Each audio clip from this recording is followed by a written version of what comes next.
birdaniga yo'q bo'lib qoladigan, kerakli payt telefonlarni ko'tarmaydigan insonlar hayotda nimalarni yo'qotadi? Birdaniga telefonlarga javob bermay qoladigan odamlar hayotda menimcha juda ham ko'p narsani yo'qotadi, chunki unaqa insonlar mas'uliyatsiz deyiladi. Sizda hard skilllaringiz bo'lgan bilan, ya'ni ko'p narsa qila olasiz, lekin javobgarlik ola olmasangiz, bu hech qachon ko'tarilmaysiz degani.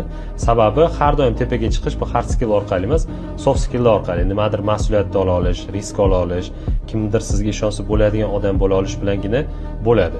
Masalan, men o'zim ham kimnidir tepaga chiqarmoqchi bo'lsam, o'zim bilan to'g'ridan to'g'ri ishlaydigan odam bo'lsa, uni birinchi navbatda mas'uliyatlimi, mas'uliyatsizmi mana shu narsani tekshiraman.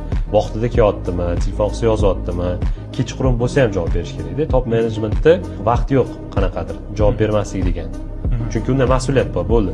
Ishni bitishi uchun, natija uchun ishlash kerak unaqa inson. Shuning uchun ulardan foydalanaman, ya'ni qaysidir qismlaridan foydalanaman, lekin ishonish kerak bo'lgan, risk bog'liq bo'lgan, mas'uliyat bog'liq bo'lgan joylarga qo'ymaslikka harakat qilaman.